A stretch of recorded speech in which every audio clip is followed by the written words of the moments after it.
Hi, എല്ലാവർക്കും മനോസ് കിച്ചണിലേക്ക് വീണ്ടും സ്വാഗതം. ഇന്നത്തെ റെസിപ്പി പെപ്പർ ചിക്കൻ ആണ്. ഈസ്റ്റർ ആണല്ലോ, അപ്പോൾ അപ്പത്തിനും ഇടിയപ്പത്തിനും ഒക്കെ ഒരു ബെസ്റ്റ് കോമ്പിനേഷൻ ആണ് ഈ ചിക്കൻ. കുരുമുളകൊക്കെ ഇട്ടുണ്ടാക്കുന്ന കുറച്ച് നല്ല എരിവൊക്കെയുള്ള അടിപൊളി പെപ്പർ ചിക്കൻ റോസ്റ്റ് ആണ് കേട്ടോ. അപ്പോൾ നമുക്ക് എങ്ങനെയാണ് ഉണ്ടാക്കുന്നതെന്ന് നോക്കാം. അപ്പോൾ നമുക്ക് പെപ്പർ ചിക്കൻ ഉണ്ടാക്കാൻ തുടങ്ങാം. ഞാനൊരു 1/2 കിലോ ചിക്കനാണ് എടുത്തിരിക്കുന്നത്. നന്നായിട്ട് കഴുകിയിട്ട് ഒരു മീഡിയം സൈസിലുള്ള കഷ്ണങ്ങളായിട്ട് മുറിച്ച് വെച്ചിട്ടുണ്ട്. അതിനകത്തോട്ട് ഒരു 1/2 ടീസ്പൂൺ മഞ്ഞൾപ്പൊടി, 1/2 ടീസ്പൂൺ മുളക് പൊടി. ഞാൻ കാശ്മീരി മുളക് പൊടി എടുത്തിരിക്കുന്നത്. അപ്പോൾ അധികം എരിവ് കാണത്തില്ല. എരിവുള്ള മുളക് പൊടിയാണെങ്കിൽ അതിനനുസരിച്ച് കുറച്ച് ചേർക്കാം. ഒരു ടീസ്പൂണൊക്കെ ഇട്ടാൽ മതി. ഇനി 1 ടീസ്പൂൺ മല്ലിപ്പൊടി, ആവശ്യത്തിന് ഉപ്പ്, പിന്നെ നമ്മൾ ചേർക്കുന്നത് ഒരു 2 സ്പൂൺ നെയ്യാണ്. 2 ചെറിയ സ്പൂൺ നെയ്യ്. നെയ്യ് ചേർക്കുമ്പോൾ നല്ലൊരു ടേസ്റ്റ്, ഒരു പ്രത്യേക ടേസ്റ്റ് കിട്ടും. അപ്പം അഥവാ നെയ്യില്ല അല്ലെങ്കിൽ ചേർക്കാൻ താല്പര്യം ഇല്ല എന്നുണ്ടെങ്കിൽ ഒഴിവാക്കാം. ബാക്കി സാധനങ്ങൾ മാത്രം ചേർത്താലും മതി. ഇനി ഇതിനകത്തേക്ക് 1 ടീസ്പൂൺ വിനീഗറും കൂടി ഒഴിച്ചു കൊടുക്കുക. വിനീഗർ ഇല്ലെങ്കിൽ ഒരു 2 ടീസ്പൂൺ നാരങ്ങാ നീര് ഒഴിച്ചാലും മതി. 1 ടീസ്പൂൺ വിനീഗർ അല്ലെങ്കിൽ 2 ടീസ്പൂൺ നാരങ്ങാ നീര്. ഇനി ഇതെല്ലാം കൂടി നന്നായിട്ടൊന്ന് മിക്സ് ചെയ്ത് ചിക്കനിലോട്ട് ആ മസാലയൊക്കെ അങ്ങ് പുരട്ടി വെക്കാം. ചിക്കനിൽ മസാല പുരട്ടി വെച്ചു. ഇതൊരു 1/2 മണിക്കൂർ വെച്ചിട്ടാണ് നമ്മൾ ബാക്കി കാര്യങ്ങൾ ചെയ്യുന്നത്. ഇനി ഒരു പാനിൽ ഒരല്പം എണ്ണ ഒഴിക്കാം, കുറച്ച് മതി.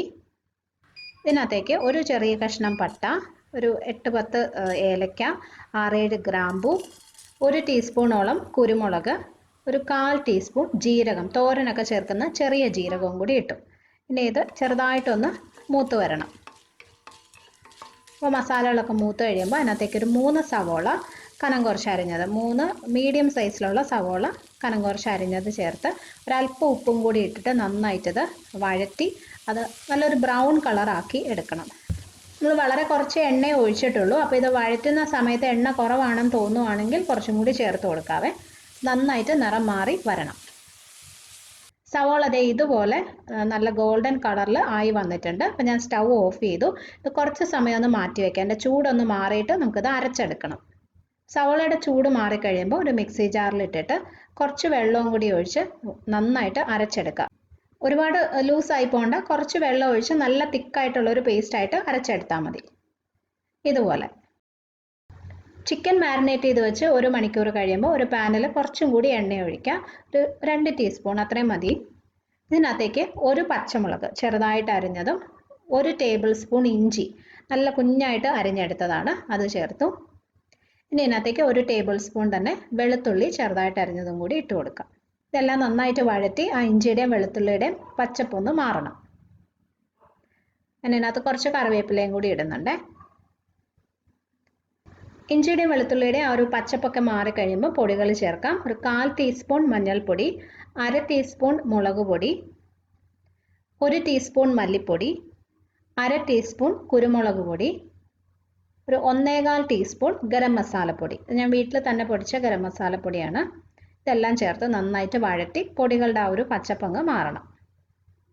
ചെറിയ തീയിലിട്ട് ചെയ്യണം, കരിഞ്ഞു പോവാതെ നോക്കണം.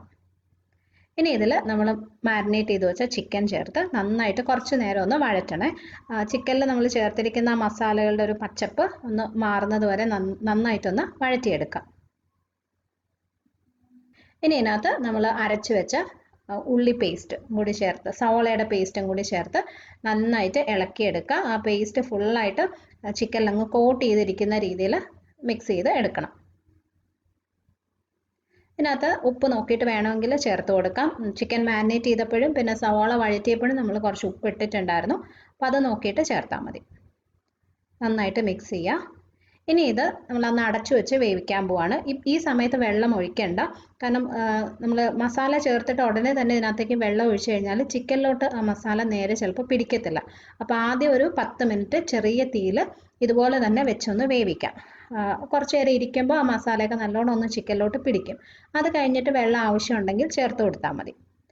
ഇതിനകത്ത് കുറച്ച് കറിവേപ്പിലയും കൂടി ഇട്ടിട്ട് ഒരു 10 മിനിറ്റ് ചെറിയ തീയിലൊന്ന് അടച്ചു വെക്കുകയാണ്. ഇടയ്ക്കൊന്ന് ഇളക്കി കൊടുക്കണം. ചിക്കൻ വെച്ചിട്ട് ഒരു 10 മിനിറ്റ് ആയി. കണ്ടോ, കുറച്ച് വെള്ളം ചിക്കനിൽ നിന്ന് വന്നിട്ടുണ്ട്.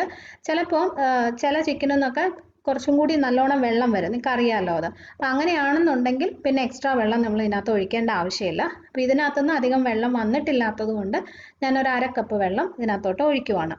അപ്പോൾ നിങ്ങൾ നോക്കി ചെയ്താൽ മതി. പിന്നെ ഇതിന് ഒത്തിരി ഗ്രേവി വേണ്ട, ഇത് കുറച്ച് ഡ്രൈ ആയിട്ടിരിക്കുന്ന ഒരു ചിക്കൻ റോസ്റ്റ് ആണ്. അപ്പോൾ അതുകൊണ്ട് 1/2 കപ്പ് വെള്ളം മാത്രം ഒഴിച്ചാൽ മതി.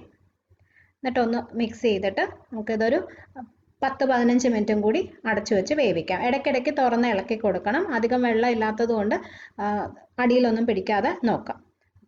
അപ്പോൾ ഇത് നമുക്കൊരു 10-15 മിനിറ്റ് വീണ്ടും അടച്ചു വെച്ച് വേവിക്കാം. കുറച്ച് കഴിയുമ്പോൾ ഇതിൻ്റെ കളറൊക്കെ നന്നായിട്ട് മാറി വരും കേട്ടോ. അപ്പോൾ നമ്മൾ ചിക്കൻ വെച്ചിട്ട് ഏകദേശം ഒരു 15 മിനിറ്റ് ആയി. ഇത് റെഡി ആയിട്ടുണ്ട്. ഇതിൻ്റെ കളർ കണ്ടോ, നല്ല ബ്രൗൺ കളറിൽ ആയി വന്നിട്ടുണ്ട്. ക്യാമറയിൽ കാണുന്നേക്കാളും കുറച്ചും കൂടി നല്ല കളറാണ് കേട്ടോ, നല്ല ഡാർക്കായിട്ടുള്ളൊരു കളറാണ്. അപ്പോൾ ഈ ചിക്കൻ എടുക്കുന്നതിന് ഒരു 1-2 മിനിറ്റ് മുന്നേ ഇതിനകത്തേക്ക് നമുക്ക് കുറച്ച് കുരുമുളക് പൊടിയും ഗരം മസാല പൊടിയും കൂടി ചേർത്ത് കൊടുക്കണം. ഏകദേശം ഒരു 1/4 ടീസ്പൂൺ കുരുമുളക് പൊടിയാണ് ഞാൻ ചേർത്തിരിക്കുന്നത്. അത് നിങ്ങളുടെ ഇഷ്ടം പോലെ കൂടുതൽ വേണമെങ്കിൽ ചേർക്കാം. ടേസ്റ്റ് നോക്കിയിട്ട് എരിവും ആ ഒരു ഫ്ലേവറും ഒക്കെ കുറച്ചും കൂടി വേണമെന്ന് തോന്നുകയാണെങ്കിൽ 1/2 ടീസ്പൂണൊക്കെ വേണമെങ്കിലും ചേർക്കാം. അതിൻ്റെ കൂടെ ഒരു 1/4 ടീസ്പൂൺ ഗരം മസാല പൊടിയും കൂടി. ഈ കുരുമുളകും ഗരം മസാല ഇങ്ങനെ അവസാനം ഒന്ന് ചേർത്ത് മിക്സ് ചെയ്ത് എടുത്തു കഴിയുമ്പം നല്ലൊരു ഫ്ലേവറാണ് കേട്ടോ അതിന്. കുരുമുളകിൻ്റെ ഒരു ടേസ്റ്റ് ഇങ്ങനെ ഒരു ഫ്ലേവർ ഇങ്ങനെ നന്നായിട്ട് മുന്നിട്ട് നിൽക്കും. ഇതിനകത്ത് കുറച്ച് കറിവേപ്പിലയും കൂടി ഇട്ടിട്ട് ജസ്റ്റ് ഒരു 1 മിനിറ്റും കൂടി ഏറ്റവും ചെറിയ തീയിലൊന്ന് അടച്ചു വെക്കുകയാണ്. ലാസ്റ്റ് ചേർത്ത് ആ സാധനങ്ങളുടെ ഒരു ഫ്ലേവർ നന്നായിട്ടൊന്ന് വരാൻ മാത്രം. ഇത്രയേ ഉള്ളൂ, നമ്മുടെ കുരുമുളക് ചിക്കൻ അല്ലെങ്കിൽ dry pepper chicken roast ready ആയിട്ടുണ്ട്. നല്ല അടിപൊളി ടേസ്റ്റാണ്. അപ്പത്തിൻ്റെ ഇടിയപ്പത്തിൻ്റെ ഒക്കെ കൂടെ നല്ല സൂപ്പർ കോമ്പിനേഷനാണ് കേട്ടോ. പിന്നെ ഇതിനകത്ത് നമ്മൾ ആദ്യം ചേർത്ത 1/4 ടീസ്പൂൺ ജീരകം ഉണ്ടല്ലോ, അതിൻ്റെ ചെറിയൊരു ഫ്ലേവർ, ഒത്തിരി അല്ല, വളരെ ചെറിയൊരു ഫ്ലേവർ ഉണ്ടാവും. അപ്പോൾ അത് തീരെ താല്പര്യമില്ലാത്തവർക്ക് ജീരകം ഒഴിവാക്കിയിട്ട് ബാക്കി സാധനങ്ങൾ മാത്രം ചേർത്താലും മതി. അതുപോലെ തന്നെ നമ്മൾ ഇതിനകത്ത് കറിവേപ്പില മാത്രമല്ല ചേർത്തത്, അതിൻ്റെ കൂടെ കുറച്ച് മല്ലിയില അരിഞ്ഞതും കൂടിയൊക്കെ വേണമെങ്കിലും ചേർക്കാം. അതും ഒരു പ്രത്യേക ടേസ്റ്റാണ് പെപ്പർ ചിക്കന്. അപ്പോൾ നിങ്ങളിത് ഉണ്ടാക്കി നോക്കണം. ഈസ്റ്റർ അല്ലേ, അപ്പോൾ അപ്പത്തിൻ്റെയോ ഇടിയപ്പത്തിൻ്റെയോ അല്ലെങ്കിൽ നമ്മൾ മധുരമില്ലാതെ വട്ടയപ്പം ഉണ്ടാക്കുമല്ലോ, അതിൻ്റെയൊക്കെ കൂടെ കഴിക്കാൻ നല്ലൊരു ചിക്കൻ റോസ്റ്റാണ്. ചപ്പാത്തിയുടെ കൂടെ പൊറോട്ടയുടെ കൂടെ എല്ലാം കഴിക്കാം. അപ്പോൾ നിങ്ങൾ ട്രൈ ചെയ്ത് നോക്കിയിട്ട് അഭിപ്രായം അറിയിക്കണം. വീഡിയോ നിങ്ങൾക്ക് ഇഷ്ടമായെങ്കിൽ ലൈക്ക് ചെയ്യാനും ഷെയർ ചെയ്യാനും മറക്കരുത്. ചാനൽ സബ്സ്ക്രൈബ് ചെയ്തിട്ടില്ലാത്തവരുണ്ടെങ്കിൽ ഒന്ന് ചെയ്തേക്കണേ. നല്ല റെസിപ്പീസുമായിട്ട് വീണ്ടും കാണാം. എല്ലാവർക്കും ഹാപ്പി ഈസ്റ്റർ.